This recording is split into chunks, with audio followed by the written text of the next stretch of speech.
lleva a alguien a votar a un partido de extrema derecha, ¿no? Y creo poder haber encontrado la respuesta en tres elementos, ¿no? Que hoy quisiera contaros, ¿no? Uno, en un estudio del Financial Times, que hablaremos ahora sobre la diferencia de voto entre mujeres jóvenes y hombres jóvenes. Las mujeres jóvenes mucho más a la izquierda de los sistemas progresistas y los hombres jóvenes más conservadores, más a extrema derecha, como fenómeno global. En segundo lugar, un viejo libro feminista que hablaba de la extrema derecha y los conservadores como una reacción, es decir, cómo el movimiento conservador mundial reacciona frente al feminismo de una manera muy conservadora. Y en tercer lugar, en algo que yo creo que está ocurriendo en todo el planeta, que es, vamos a inaugurar un nuevo lenguaje en esta charla contigo, ¿no? Lo que yo empiezo a denominar como revoluciones invisibilizadas, ¿no?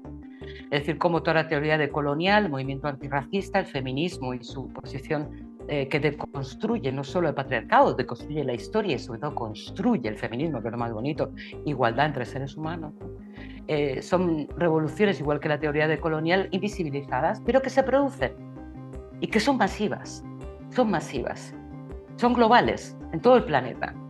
Y creo que hay que entender estos fenómenos para entender que la extrema derecha lo que es una reacción a cómo ciertos sectores subalternos les están desafiando. Uno de ellos el feminismo, otro la teoría decolonial y el antirracismo, ¿no? Es decir, les desafía.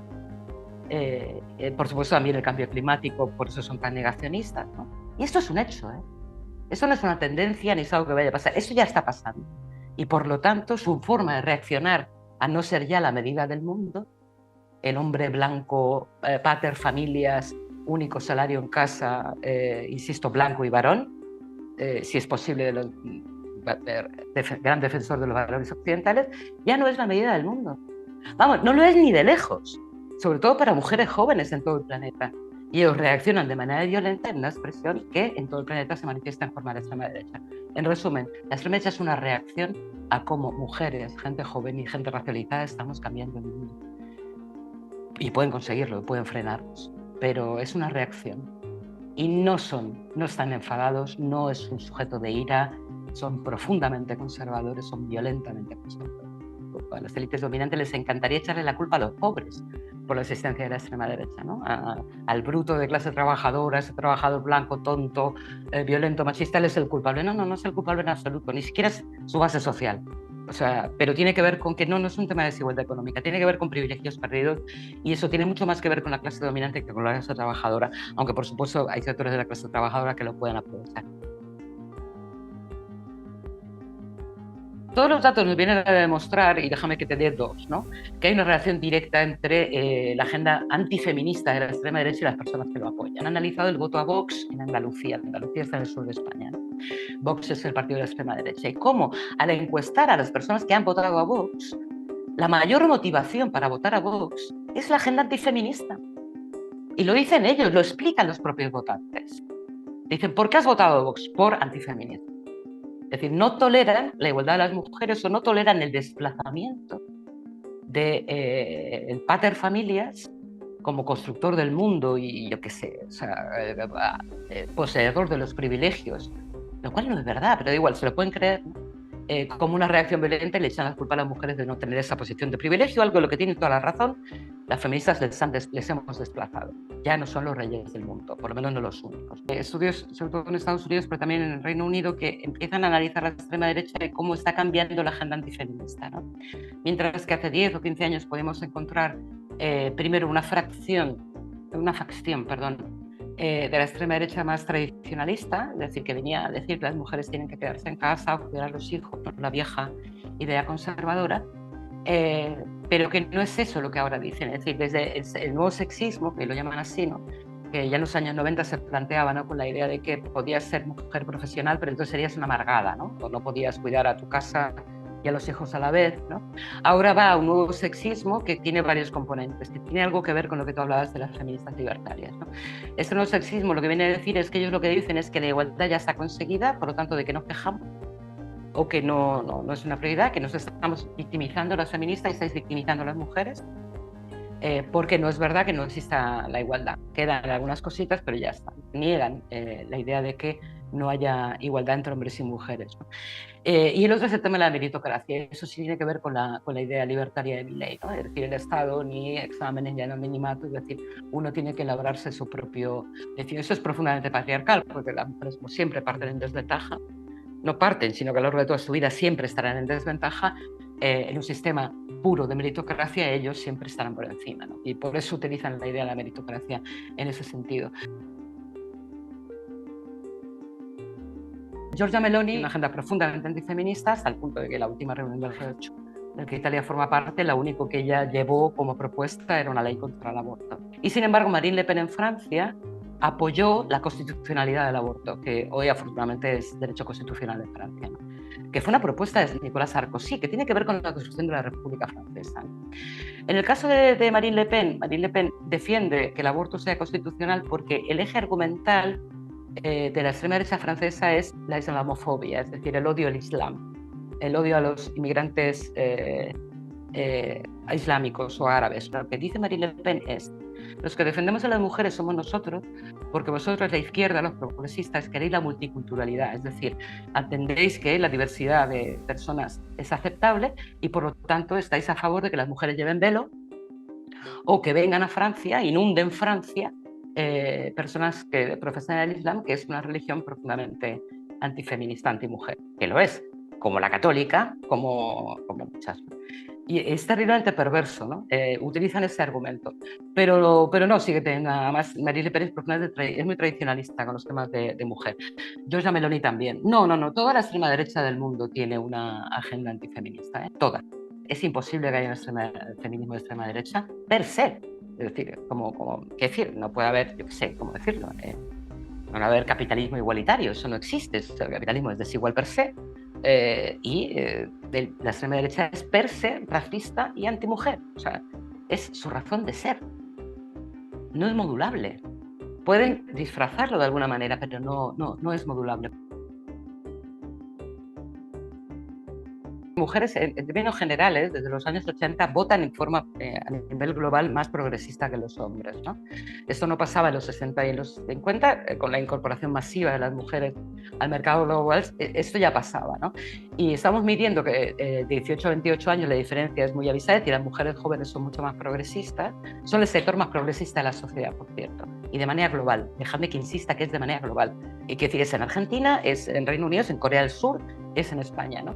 Pero también las mayores de 28, es decir, cuando subes en la edad, las mujeres siguen teniendo una tendencia más progresista. Esto tiene varias explicaciones. La primera de ellas tiene que ver con la defensa del estado de bienestar, es decir, las mujeres suelen votar más a políticos que defienden la idea de los cuidados, ¿no? De la educación y la sanidad pública sobre todo. Y en un tercer elemento, a partir de la cuarta ola del feminismo. La extrema derecha surge como un fenómeno global, más o menos se dice, a partir del 2017 con el triunfo de Donald Trump. Un poco antes surgió, porque como sonaba en Brasil y tal. Surge 1 año o 2 años después de que la cuarta ola del feminismo se hiciera absolutamente hegemónica en el planeta. Es decir, la cuarta ola del feminismo surge de una manera terriblemente global, muy comunicada, muy intercomunicada a través de redes sociales en torno a la violencia contra las mujeres, que se manifiesta de manera más famosa a través del Me Too, pero el Me Too en 2017 ya venía de atrás con una ola que arrancaba, sobre todo con mujeres jóvenes, que hizo que la India se paralizara con las primeras y grandes manifestaciones por la violación brutal de una niña, o en el caso de que en la Argentina cimentara la simiente de aquel enorme movimiento de mujeres muy jóvenes que consiguieron esa gran victoria, que es que el aborto fuera legal, ¿no? Pues surge la cuarta ola y surge la extrema derecha como fenómeno global, interconectado, financiado por los mismos y con los mismos mensajes, que tienen dos elementos centrales, ¿no? El antifeminismo furibundo, que ellos lo denominan la ideología de género, el ataque a la ideología de género. Yo sé muy bien qué es lo que es, pero básicamente es odiarnos a las mujeres por pedir igualdad, odiarnos, uso la palabra con absoluta corrección. Ellos manejan el odio a las feministas, ¿no? Y el odio al diferente, ¿no? La xenofobia. La agenda de las redes sociales, donde vosotros habéis demostrado también, es profundamente antifeminista, toda la agenda de la extrema derecha, no se atreven tanto en el nivel mediático, ¿no? Incluso Milei, hablan de otras cosas, no hablan tanto del odio a las mujeres como de los inmigrantes, el odio al Estado, bueno, yo que sé, esas cosas que se dedican ellos. Sin embargo, cuando vas a las redes sociales, que es cuando más expresan la virulencia y la violencia de lo que realmente quieren expresar, de ese super yo masculino y varón, lo hacen de una manera muy violenta y fundamentalmente contra las mujeres. Mira, nuestros estudios sobre las fake news y sobre el uso de las redes sociales tienen dos objetivos. El primero es desmontar precisamente lo que muchos mainstream periódicos dicen, que la extrema derecha sube, o el ascenso de la extrema derecha se debe a que manipulan mucha información a través de las redes sociales, ¿no? Como si hubiera una relación directa entre la manipulación en redes sociales y el crecimiento de la extrema derecha. Nosotros lo que venimos a decir es que esto no es verdad. Es decir, no es una causa-efecto. O por decir una manera, ya existe la extrema derecha. Lo que hacen con las redes sociales es utilizarlas, pero no es la causa. No genera más gente de extrema derecha el uso de que haya muchos influencers de extrema derecha, el uso de TikTok. Lo que hacen es reforzar las posiciones, la cámara de eco que se genera entre los varones que quieren ver esas cosas. Y una de las claves es entender precisamente que no tiene influencia en las mujeres. Las mujeres también usan las redes sociales y las mujeres no votan extrema derecha. A ver, entiéndeme, de forma mayoritaria. Con lo cual, ¿qué pasa? ¿Las mujeres tienen qué? ¿Un filtro por el que no les llega ese mensaje o no es así? No, lo que ocurre es que no lo ven. Las mujeres no ven esos mensajes, no los eligen entre sus amigos. Cuando una mujer o mujeres jóvenes detectan discursos de odio, no los siguen. O sea, cuando tú ves un influencer de extrema derecha, ves sus seguidores, en su mayoría son hombres. Mayoría larga, ¿eh? No menor. Mujeres, en términos generales, prefieren Instagram, que es una red mucho más menos agresiva. En el caso de Twitter, el 60% son varones, casi todos tóxicos, o sea, es terrible lo de Twitter. Lo de YouTube ya hace tiempo venía haciendo, es el nido de fake news, que es imposible encontrar en cualquier sector científico, es imposible encontrar información válida en YouTube. Es decir, tú entras a YouTube para buscar información válida de algo y no existe, todos son no sé, rumores, teorías de conspiración, alguien que hace un vídeo y lo pone, pero no tiene validación científica. Y es el caldo de cultivo perfecto para que varones, todos son siempre varones, hagan esos tipos de discursos de odio. Estudios que empiezan a hablar de que cuando en el año 2008 hubo la crisis financiera de Goldman Sachs, ¿no? Cuando cayó Lehman Brothers, parte del capital financiero se refugió en Silicon Valley, financiando lo que luego serían todas las redes sociales. Como su máxima es la acumulación de dinero, por supuesto, no me parece ni bien ni mal, o sea, es lo que ellos hacen, descubren muy rápidamente que una noticia falsa, negativa o una opinión muy violenta se mueve 6 veces más rápido en las redes sociales que una opinión normal. Y acaban favoreciéndolas. Es que las favorecen. Al principio, es decir, ahora como unos 10 años, con el caso de Cambridge Analytica y el Brexit británico, sí pudo haber una manipulación masiva de Facebook que pudiera favorecer la salida del Reino Unido de Inglaterra, eso es cierto, pero a lo largo del tiempo hay cierta educación también en redes sociales por parte de la gente, por lo tanto, tiene cierta influencia, pero tampoco tanta, ¿eh?